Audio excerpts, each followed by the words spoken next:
Hello, our mighty Saurus and Sora.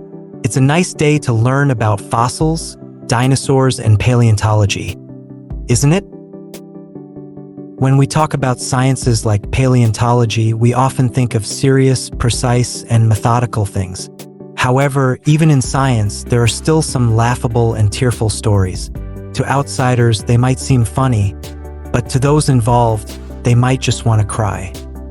Did you know there was an event called the Bone Wars that erupted between two paleontologists like a real war, just because one of them mistakenly attached the head of a plesiosaur to its tail instead of its neck?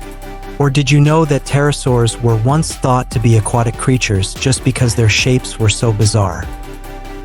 Yeah, there are a lot laughable and tearful stories about reconstructing prehistoric creatures since paleontology was born, but they are also very interesting, reflecting the progress and changes of science over time.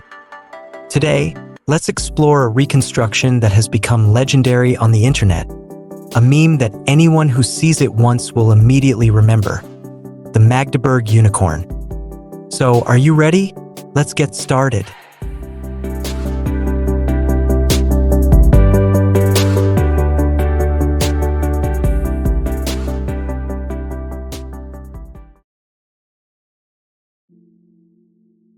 Humans have always wanted to recreate the images of creatures we have never seen, only known through fossilized bones.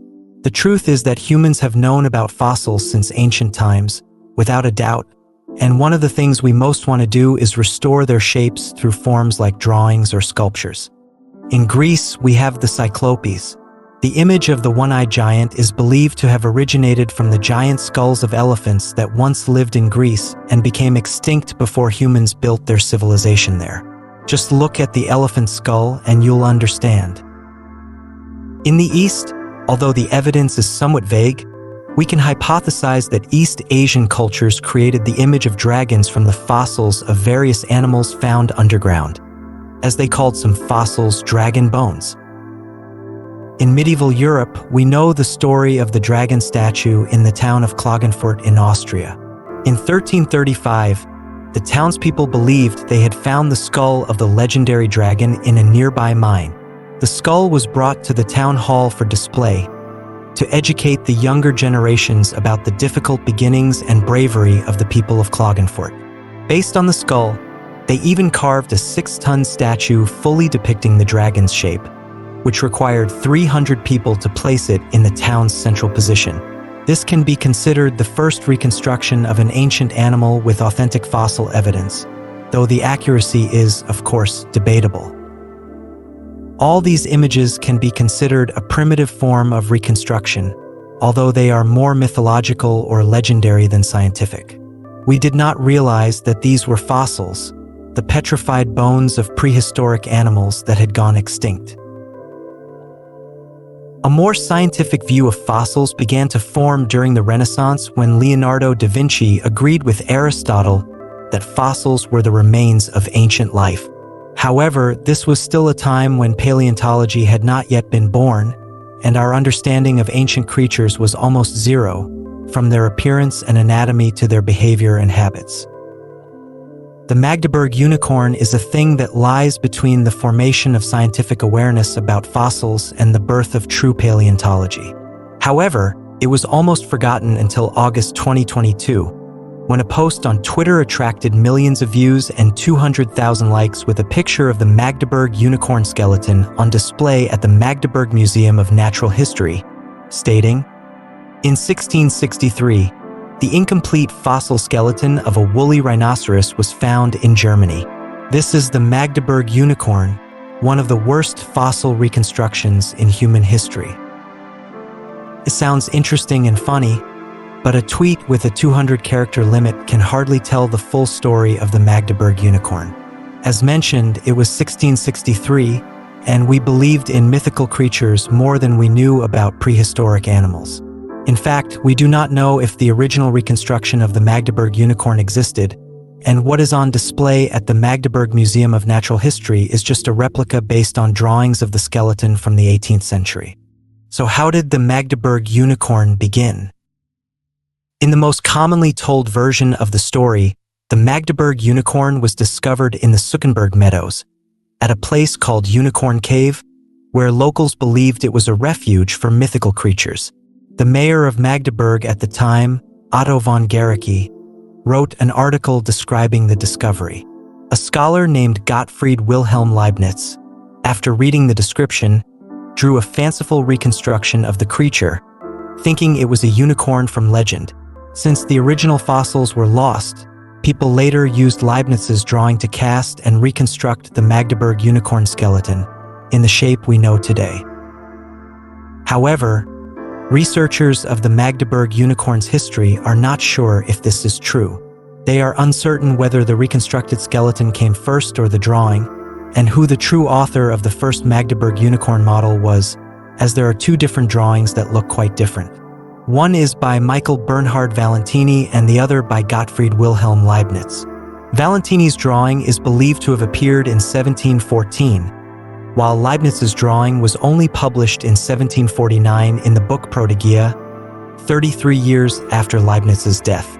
In fact, in this very book, Leibniz wrote that he received a model of the statue from someone else, Johannes Meyer, an astrologer and treasurer of the Quedlinburg Abbey. Therefore, it is likely that Johannes Meyer was the author of the first reconstruction, based on what was found, in which many fossil bones were destroyed by the discoverers. However, we cannot know exactly what Johannes Meyer's reconstruction looked like, as after receiving the model from Meyer, Leibniz modified and completed it to fit their idea of a unicorn, also known as a one-horned horse in Western mythology. The remaining drawing is by Michael Bernhard Valentini, which was probably also drawn from Meyer's model and seems to depict the skeleton more accurately rather than trying to shape it into a unicorn as much as possible. The creature was missing almost the entire back part of its body, leaving only the skull, horn, vertebrae, and ribs, partly due to damage during excavation. Nevertheless, Leibniz's drawing was the main inspiration for the Magdeburg unicorn version displayed today. So what exactly is the Magdeburg unicorn? Is it the fossil of a woolly rhinoceros with a very long horn, as many sources on the internet claim? The truth is not that simple. Since the original fossils were lost, Leibniz's drawing was based on descriptions and information from others, and it was modified and embellished by the scientist who believed in these mythical creatures, resulting in many differences from the original fossils. As for the horn, Leibniz probably drew it from the tusk of a narwhal, which is straighter rather than slightly curved like the horn of a woolly rhinoceros that we know from fossils. It is a fact that narwhal tusks were once considered the real horns of legendary unicorns in Europe and were regarded as rare, magical items, even a cure-all medicine. Therefore, Leibniz reconstructed the horn of the creature based on his understanding of a unicorn horn at the time, which was actually a narwhal tusk. Meanwhile, the skull might indeed be from a woolly rhinoceros, but the shoulder girdle, ribs, and two front limbs could be from a mammoth, according to Tejas van Kalfschoten, a professor of ancient mammals at Leiden University. Essentially, it is a chimera specimen, meaning a skeleton assembled from the fossils of different species rather than a single species. In fact, this situation is relatively common even after paleontology was established and developed for some time. Even in the 21st century, there are still cases of chimeras being discovered. Such occurrences in the 17th and 18th centuries, like the Magdeburg unicorn, could be due to a lack of understanding, but in the 21st century, it could be a sign of carelessness or even dishonesty in science. Today, looking back, the Magdeburg unicorn seems funny and is a source of many memes, but if viewed objectively and seriously, it is indeed a part of the history of science, in the journey of perfecting human understanding of the natural world. That's all for today's video. We sincerely thank you for watching. If you enjoyed the video, don't forget to subscribe to the channel and follow us to stay updated with new videos in the future. For now, goodbye and see you next time.